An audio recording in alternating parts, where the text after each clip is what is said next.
So if you are just self-employed, you are not opening up a limited business, just you as an individual, as a tax entity, you can earn up to £1,000 without even registering or anything like that. It's just money that has come in per year, per financial year, not calendar year. So financial year is from 6th of April to 5th of April every year. Hey everyone, thanks for tuning in. Welcome to this week's episode of the Mr MoneyJar show. Our guest this week is Benedicta Egbeme, the founder of BeniRatio Finances, and she just happens to be my accountant as well. Benedicta is an absolute pro when it comes to all things managing money, particularly for businesses. And this week, we're going to be talking about how to increase your income. When it comes to managing your money, you can reduce your expenses, and that's very important, but you can only do that to zero. Whereas if you increase your income, that's something that's potentially unlimited. So we have a great conversation, lots of laughs, lots of jokes in there, and practical tips on how to increase your income, no matter your starting point. So you're tuned into the Mr MoneyJar show. It's showtime. Benedicta, welcome. Thank you. Thank you. Nice to be here. Feeling good today?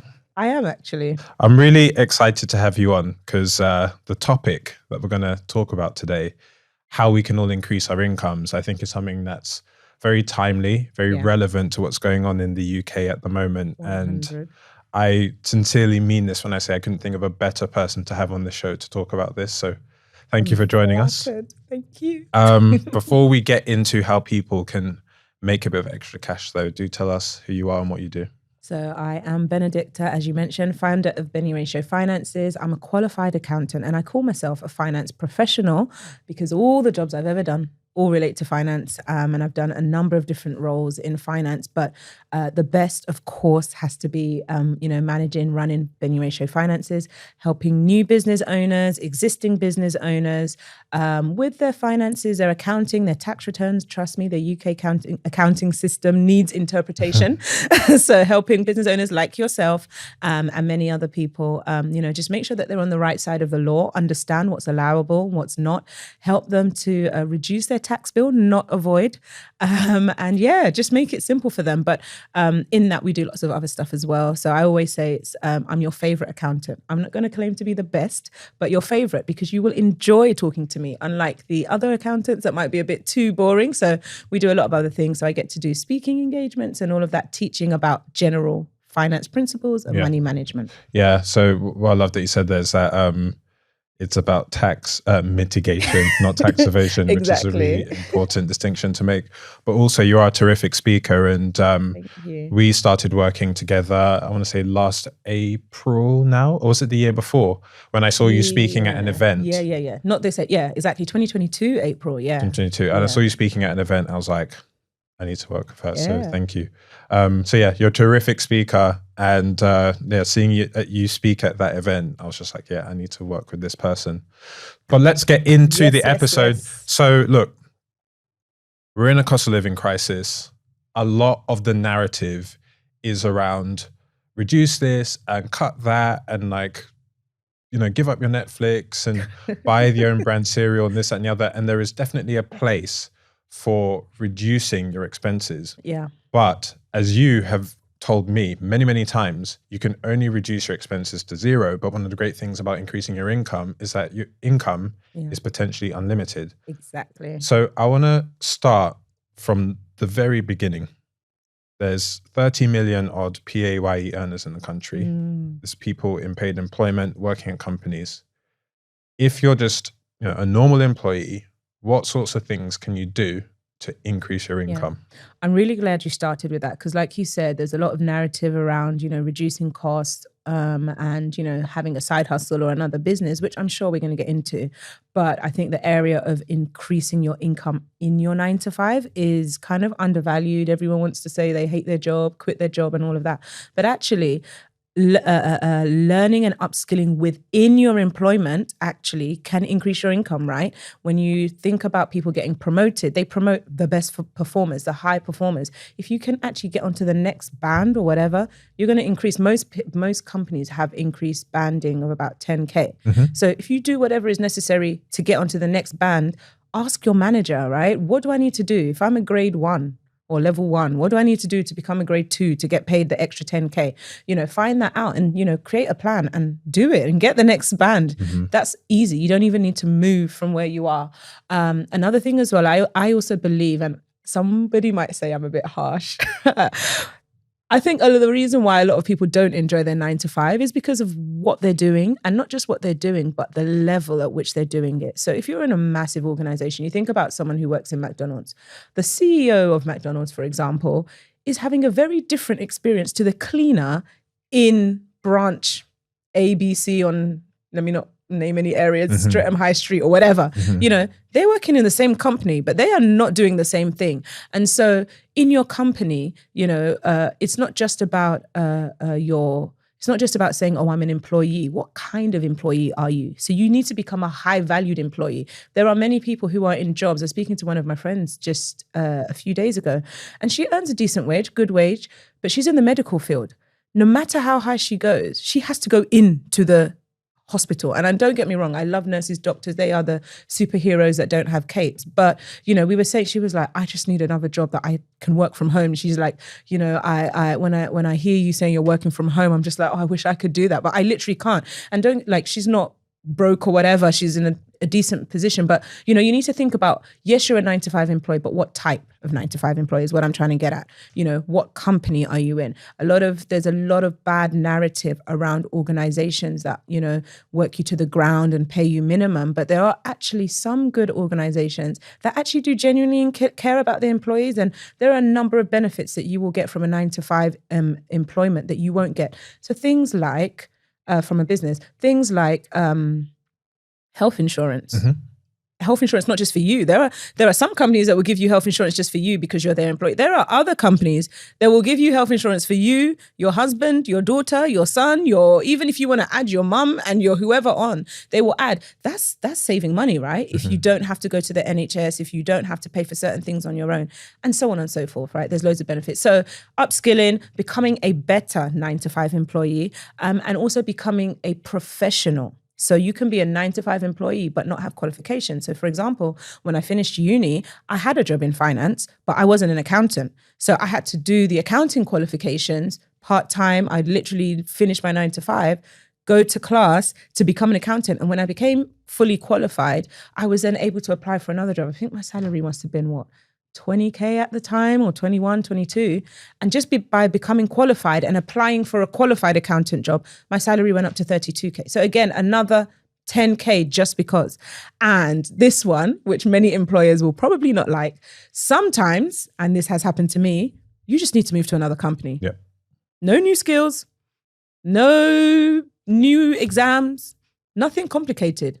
Find out how much other companies pay for that role, and when you move over, negotiate the hell out of your salary. Don't accept the first salary. Never ever accept the first salary. I'm not going to go into myself too much because we've got lots to talk about, but there was a job that I took where I took a pay cut, and that was very intentional because I was moving from public to private sector. But the next time I moved from that first job to the next role, I was doing exactly the same thing. I mean, like, my job title was the same.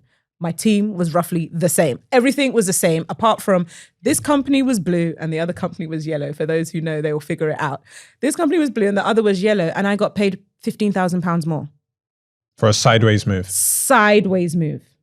And I hustled the hell out of my negotiation that time because, like I said, the first time when I moved from public to private, I actually took a slight pay cut, only 2-3K, but it was a pay cut nevertheless because I wanted to diversify. But yeah, when I knew what I was doing, I moved and I got an extra 15K just by moving sideways, doing the same thing I was doing in my other company. It's incredible. There's so many things you said in there that I want to unpack. So, and I hope I can remember it all. So the first point that you made was around upskilling. Yeah. And it's very true. I remember when I was younger and I would look at jobs to apply for, and I'd look at the skills in there, and that would actually cause me to feel like I couldn't do that job. But actually, if you look at job specs and there's a skill in the way, maybe you need to know a particular programming language, maybe you need to, like, even some jobs require you to be able to drive, right? Yeah. Like, that's giving you a clue as to the skill that you need to learn to be able to earn more in that job. Exactly. The point that you made about becoming a better employee is spot spot on as well. Like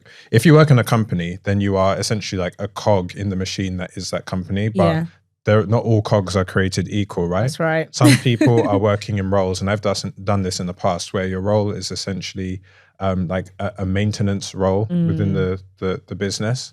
Essentially, the thing you're doing for the business is not what actively makes the business value. money. Yeah. So if you imagine, like in a house, just like a household, there's a very different, the person who cuts your grass, for example, is not like adding value to the value of the house. They're not decreasing your bills or anything. So you're not going to be incentivized to pay them more money for performing that skill. Same duty, But you're going to pay more money to someone who's maybe building an extension onto your house or whatever the case may be. That analogy holds.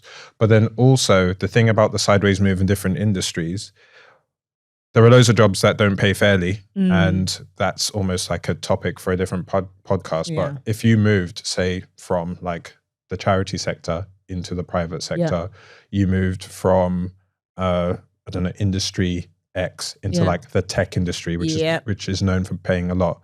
You could be paid a lot more money just for doing the same job. So, and also just the real world being what it is, a lot of employers will rely upon your inertia. They're not going to be like, here, have some more money for doing the same thing. Like you're going to have to take that step on. Yeah. And actually talking about that, I think one that we probably missed out, just talking about employers are not going to just give you money. I think there is also a place of asking as well. If you feel like you've been doing more than you were doing in the past and you feel like you are adding value on whatever, you're ticking all those boxes, you should ask. Obviously that they can say no, and many people will say no, but there are some cases as well where they will say, actually, you're right, let's look into this. I remember one of my roles whereby I was at a level, I had a manager, and then my manager left and they brought someone else in. And when they brought the other person in, because obviously I was quite close to my manager, I knew everything about the job. The other person, although they were brought in as my manager, I knew more than them. And for whatever reason, they didn't quite fit with the organization. So then ultimately they got rid of them. They sacked them. So that person didn't stay for more than 3 months, I don't think. But when the person left, who was doing the work? That was me doing the work. And technically you could argue, oh, but I was doing it anyway. I had a conversation with my manager. I said, well, if I'm going to be doing this work, I don't mind if you don't bring anybody else in, but I think that I need to be paid at that level. And I actually did get, it was a temporary promotion, but my salary went up. So whether it was temporary or permanent, in one conversation, my salary went up. How much was I being paid then? By another 15%. It went up to like close to the 50s, 47K, I remember at that time. That was a good number of years ago. Just by being bold and brave enough. If I didn't have that conversation, they were never, like you say, they were never going to just ring me up and throw me money. But I had to, break it down. In the same way, right, that we don't just give more of our money to the services and products that we pay for. Exactly. Like it's the exact same thing. And then, you also mentioned, like we had Shoshana Davis on a previous episode and she's a career expert. And we talked about, sometimes if you can't get that promotion or if there's just no more money left in the pot for that company, then some of the biggest salary jumps you'll ever see is by moving company. 100%. But you don't want to do it in a kind of blackmail-y sort of way. Actually be prepared to leave if you don't get what you asked for. And have offers lined up. Yeah. Okay, but fine, Benedicta. I've upskilled. I've asked for that promotion. I'm at the level that I want to be at. I want to diversify my income. Yes. Prices, my pay is the same. Prices are going up. Like inflation is high. I want to diversify my income. I'm going on social media. People just keep saying I should start a side hustle.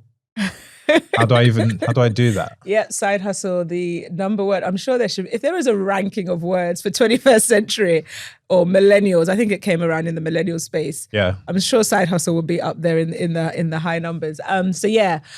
What can you do? Of course, start with where you are at. Like and start with who you are. What do you like to do? What are you good at? What do people compliment you for? That's one. Because I remember when I started in the finance space, I just thought everybody handled their money like that. It was one of my friends who actually said to me, you're good at this. I mean, good. Like people need your help. And I'm like, oh, you just do this and you just do that. So what do people compliment you about? And you're good at, of course, and you enjoy, because nobody wants to be adding on, an extra amount of work to themselves that they hate. You need to do it in a way that you enjoy. Do something in a way that you enjoy. You need to do something that you enjoy. Yeah.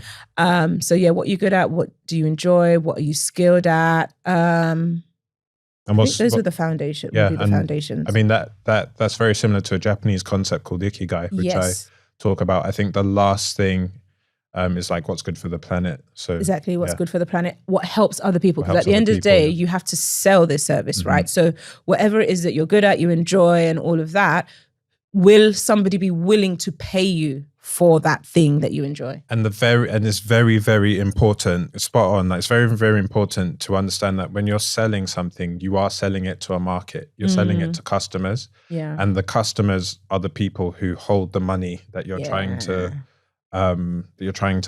Yeah. And I know this might sound like a bit of a weird kind of example, but if you tried to sell phone cases 100 years ago, you wouldn't have any customers. Literally, because there's no phone. Yeah, they're useful, but there's no market. So you literally need to be able to marry up this thing that you're good at and you enjoy doing with does it solve a problem in the world, and do people need it? Yeah. So let's start at the and just on that as well, not only is there an audience, and I think this is where you start to think long term, because I've seen people rush into things that they enjoy, that they love, and yes, it gets them a little bit of money, but how much money? So it depends. If you're the kind of person that's just like, you know what, I don't want to do a little something just to give me a bit of income, that's fine. You can choose widely. But if you're wanting to be intentional to continuously increase your income and the buzzwords, and even sack your boss or whatever, you need to be intentional about what kind of business, what kind of thing you enjoy, and how you begin to bring income from that, because not everything is scalable and not everything will you be able to do to the point that you can replace your salary. Yep. And I know we're going to get into that too. Yeah. So how much money can you earn from a side hustle before you have to pay tax on it? So if you are just self-employed, you are not opening up a limited business, just you as an individual, as a tax entity, you can earn up to £1,000 without even registering or anything like that. It's just money that has come in per year, per financial year, not calendar year. So financial year is from 6th of April to 5th of April every year. So you can earn £1,000. I must say as well, there is also slightly other territory, but there's also an allowance for like spare bedroom stuff. I know that's been on the tables in Parliament recently about the tax, but normally you are able to also like rent out your bedroom for an extra amount of money. But we'll leave the property stuff for now. Yeah, because I guess this conversation we're talking about like selling your skills or like products or services. Exactly. But yeah, 7.5K rent a room scheme as well. Okay. And I think there's a significance in that £1,000 amount, because there's a stat that goes around that I don't really quote, because I try not to quote sad stats, but it's something like most people in the UK, or some big chunk of people in the UK, don't have £1,000 or £1,500 in savings and stuff. Yeah. It's also £1,000 is also the amount that I sometimes suggest to people would make a good emergency fund. Yeah. Because I think like 3 to 6 months worth of expenses is quite a lot. So so let's start with that £1,000, which is about £83 a month. Yeah. What could the person do? Yeah.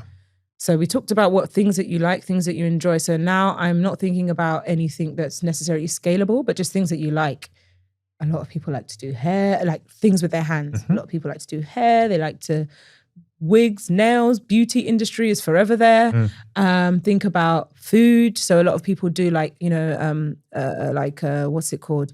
Cakes, snacks, all of that kind of stuff for like parties and stuff. The reason why I mention these kinds of things is because it's easy to find an audience within your family, friends and family, without having to necessarily stress to, open up start advertising and stuff like that. And they're tangible, right? Exactly. So if you do, I don't know how much it costs to get your hair done as a black woman, but assuming it costs £80. Yeah.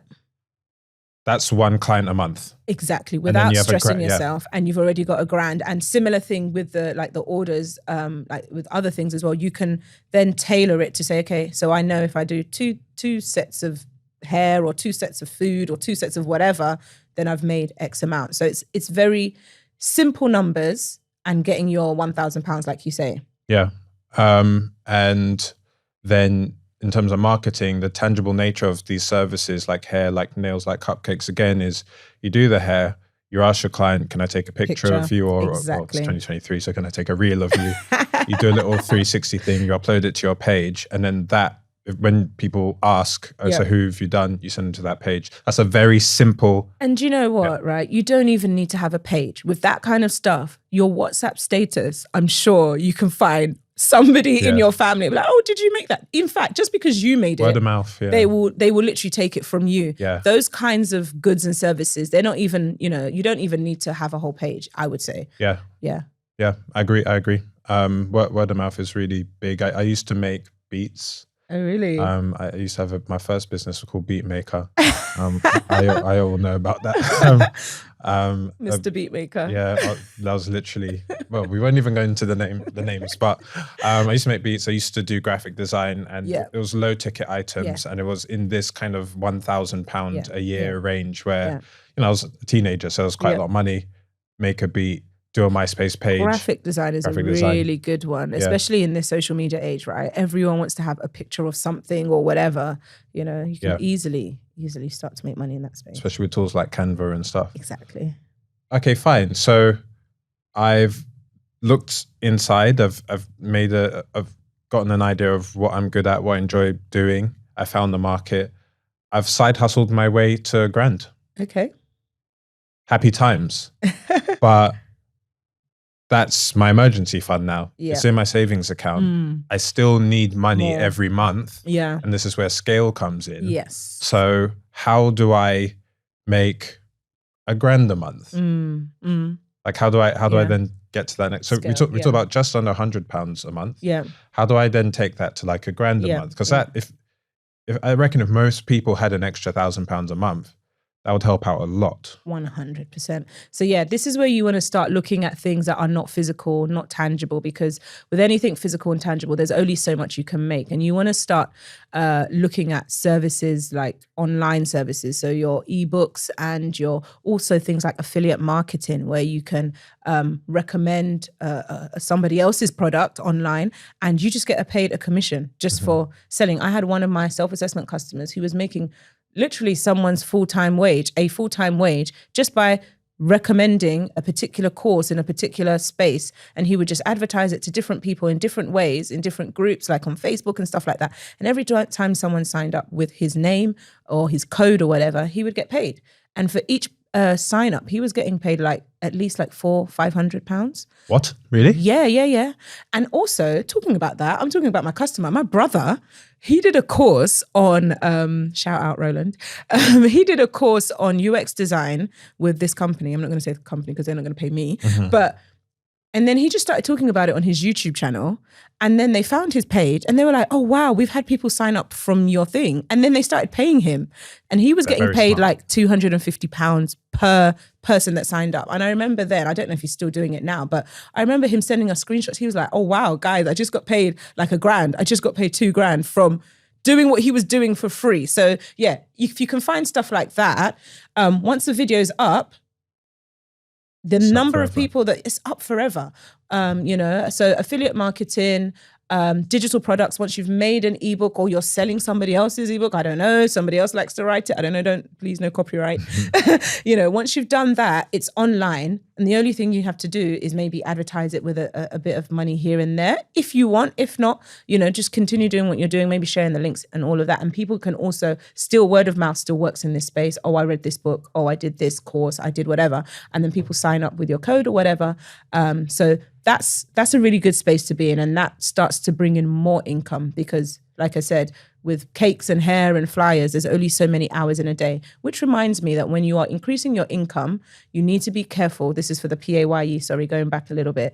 You need to make sure that you're not just increasing your income to now have a job that means that you have time for nothing else, because otherwise you won't be able to do the extra bits that will bring you extra money as well. And this is where I must say, you're dropping so many gems. I don't want to talk about myself for too long, but after 4 years of doing Mr MoneyJar, I've realized that is exactly what I've done. Yeah. Social media content creation is a terrible business model. It takes a lot of time. It's a well-paid business model. It can be quite lucrative, but it's a terrible, terrible business model because essentially pretty much all the services that I provide, because I don't do courses because I haven't found a course type that I'm comfortable with to sell to people, and I think there's something a bit wonky about charging people money to teach them about money.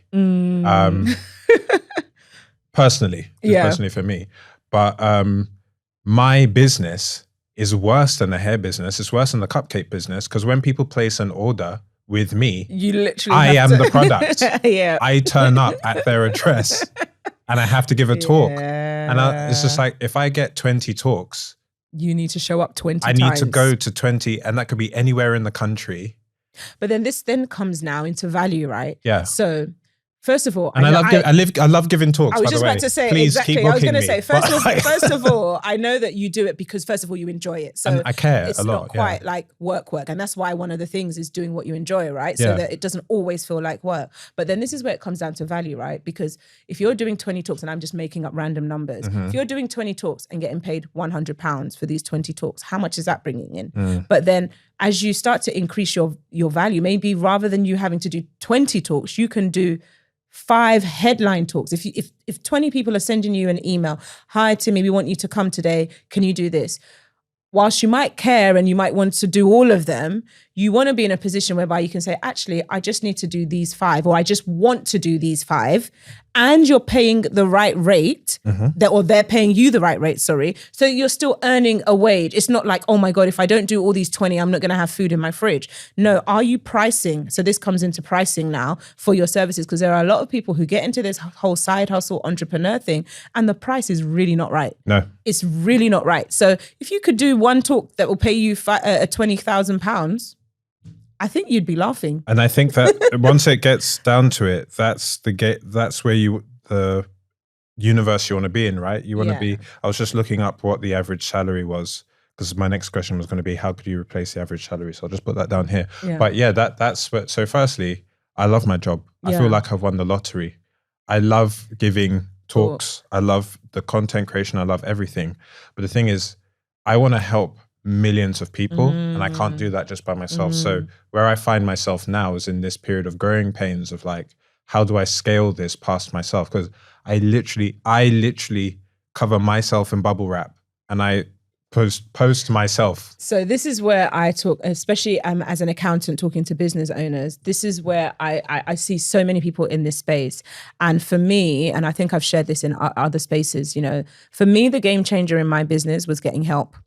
And I'm not even talking about the most qualified help. I mean, just another pair of hands, you've doubled yourself, right? But beyond that, not just getting an extra pair of hands, actually starting to train and upskill someone else to think how you think, to respond how you respond, to create, to design how you create and how you design. Don't get me wrong. And this is a risk of every company, whereby you train someone up and then they run away, or not run away, but you know what I mean? They take all the skills and go somewhere else.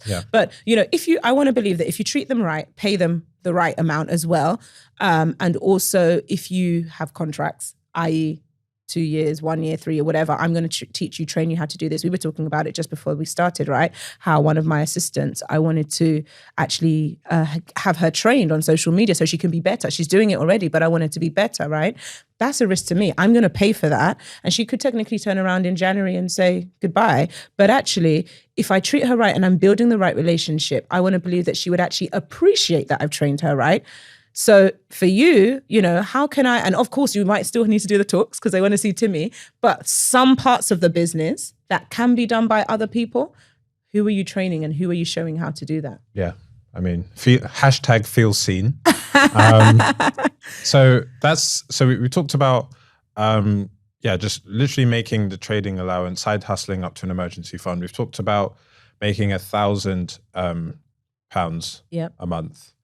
And that's by going from the tangible to the intangible because of the scalable nature of intangible products. And that's courses, that's ebooks, that's affiliate marketing. We've also had an affiliate marketing expert on a previous episode too. So shout out Sammy King from Up the Gains. I was just, as you were talking, I was just looking up the average salary in the UK. It's £27,000 in the UK. It's 39K in London. So we're now in the kind of, if we wanted to replace the average full-time income, we're now in the 2 to 3K a month. sphere. Yeah. So let's say a person wanted to replace their income. And by the way, we're not saying that this is easy or this is going to happen overnight. Yeah, it takes but time. What kinds of things are they looking at doing? I feel like we kind of already talked about it, right? Because getting an extra pair of hands will immediately, I shouldn't say immediately, but will start to double your income or increase your income, I should say. But the other bit is about systems as well. So anything to do with scale, if you're doing the same thing, but you want to do it to more people, you need to have systems, right, that reduce any manual processes in your business so that things can kind of turn around quicker. So you're decreasing your lead time. I feel like I'm in a business university lecture, but you're decreasing your lead time, right? So if normally you would get an order and it takes you 10 days to turn around this order or whatever, and obviously don't get me wrong, we've talked about ebooks and stuff like that, but whatever, let's say the time to create the ebook, for example, takes you a longer time. Thank God for things like AI, and I'm not saying you should just go on AI and type in a thing and turn it into an ebook, but what systems can you put in place that will decrease your admin tasks? What systems can you put in place that will decrease whatever lead time it is for whatever product or service that you were generating? And if I could build upon that, for example, if you are spending half your time going, oh yeah, I'd love to meet. What time would you love to meet? Well, I'd love to meet at this time. My God. Just sign up to Calendly. Literally sign up. And not just, I remember in my first few years I wouldn't even say years because it was within less than a year. But when I first started, I was literally manually doing that. Yeah. And not only was it annoying and whatever, I found myself double booking or forgetting or, it just didn't make sense. Like, honestly, just pay for the small subscription or whatever it is so that you can just send someone a link. You open your diary in the morning. These are the people you're speaking to. Finish. Life doesn't have to be like that. Yeah. Equally, if you have a course or an ebook, I know it sounds super simple, but creating a landing page on your website where people can download it and easily getting a payment processor, whether it's Stripe or PayPal, that is a system because that is you duplicating yourself online. Otherwise, every time someone wants to buy it from you, you'd have to physically email it to them. Exactly. So that's an automation. And that comes in from an accountant point of view, even down to receiving your money, right? If you're still having to manually do invoices, you are not from the 21st century. Yeah. There should be systems in place. And don't get me wrong, I know there are some people, some of my customers who earn quite a hefty amount and it depends. So, you might be sending one invoice for 5K. If you're having to do the 5K invoice, I think that's okay. But if you're having to do an invoice for £50 and £100 and £20, you want to look for some kind of system that can also automate that. And especially— What can you do? So for example, on Stripe, it allows you to do, and not even just Stripe, PayPal as well, actually. I shouldn't say these names because they need to pay us. But these companies, even if you have, I was just about to talk about subscriptions. So you can, rather than you having to send or create a manual invoice in January, February, March, April, you can do them to reoccur. Okay. Even like on my website, on Wix, there's a thing called subscriptions whereby if the person's paying monthly or in whatever over 4 months or 3 months, depending on whatever they choose, it just takes the direct debit automatically, not me having to chase, oh, by the way, your second month invoice is due, or your fifth month invoice is due. No, all those emails are so not just the payment, there's a payment side that will automatically take or that can be set up or invoices that will, but there's also the email side, the reminders, the chasers. If you're having to go into your bank, has this person paid? Oh no, they haven't paid. Let me send them an email to say, please, can you pay your, that's also manual. So it sounds like what you're saying, Benedicta, is that 2 to 3K company, or maybe even go as high as 5K a month company, is actually maybe a 1 to 2K company that has systems that enable more sales to be made. Exactly. That's true. Yeah. Which is, when you put it that way, it simplifies things. It makes you realize that you're not doing anything wrong. It's just that you're maybe focusing on the tangible products. Yeah. Twice as many cupcakes is a very different ball game to twice as many ebooks or PDFs. Yeah. And yeah, you're putting too much of it on your own effort, which again is something that I need to think about in my business. If we could just veer off piste for a little bit. As a Black community, we're both Nigerian here. Do you think that we come from a culture that says that no, it's hard work that has to equal money, and therefore we feel like we need to do it ourselves? 100%. I think that is ingrained in the blood of every Nigerian.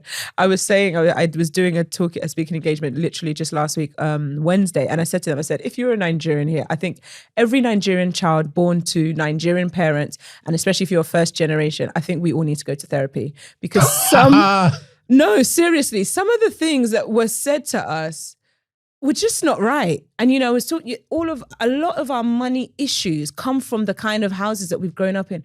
Oh, you think money grows on trees? Oh, you think you can have everything? Oh, what do you think I am? Like, or even down to there's rice at home. Don't get me wrong. I know we say there's rice at home as a joke and it's funny, we don't always need to eat out. But even that concept of you must eat from your house, like as if the people who go to restaurants are sinning or something like that, or as if the people that go out to eat are wasting money. No, it's okay to go out and have a good time and enjoy yourself and eat the fruit of your labor. Like you don't have to pound the yam. Yeah. That's why you have instant, right? You don't have to boil it, peel it, and then yeah.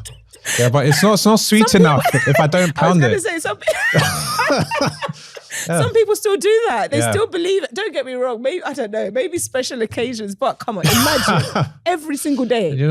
I have washed so many plates and I'm happy that I was taught how to be clean and how to be polite and all that sort of thing. But you get older, you realize all the people with money have cleaners. Exactly. So your parents have indirectly trained you to maintain the status quo. Yeah. So, and why do they have cleaners? Because they know that if they are trying to run their systems and their processes and they're trying to increase their income over here, they don't have time to wash plates. I will tell you straight up. Pay someone to clean it. That's it. So you can make more money over here.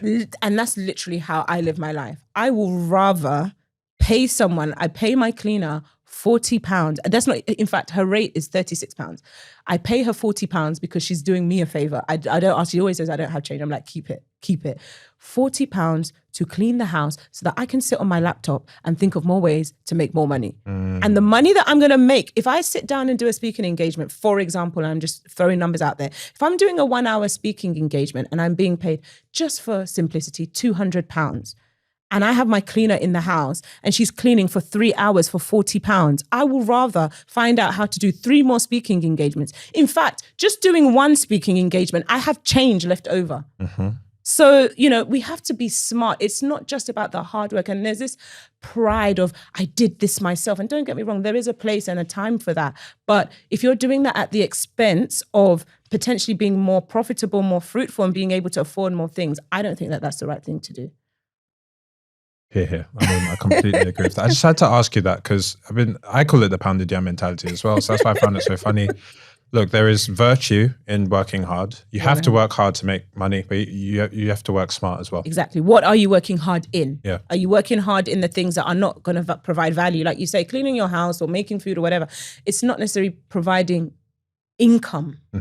It's just maintaining. It's maintenance. Yeah. It's like that. It's like the job role. Exactly. It's maintenance. Exactly. It's not value added. Yeah. Okay. If we wanted to get to the 6-figure business range, which is 100,000, which is you're earning between 5 and 10K a month, because not every month is going to be 8.3K dead, because of cash flow and invoicing and that sort of thing. So what kind of business ideas can people be thinking about for a 6-figure business range? So there's 2 or 3 things that I would say. So first of all, and again, I'll just to recap. So we talked about, being able to scale, getting help and all of that. Absolutely necessary by this stage. One of the things we also talked about was value, right? Whatever you are doing now, how can you do it in a better way that you can be paid more for the same thing, right? So if that is... The sideways move again. The sideways move. So, it comes down to literally, I'm sorry to say this, but sometimes it's packaging. You can have something, right, that what's the difference between an iPhone and a Nokia 3310? And when I say that down to the basic essentials, right? In terms of phone calls and texts, right? This is more flashy. It's more slick. It just looks more beautiful. And don't get me wrong, it will cost you a little bit more to make it look better. But the amount that it will cost you to repackage what you have and sell it to a new audience, you will be able to sell it at so much more than whatever it will cost you to invest, basically. Yep. So moving away from the 3310 mentality to the iPhone mentality, what extra things can I put in there to the same product will definitely begin to allow you to charge way more. And even when you think about coaches, right? There are coaches and there are coaches.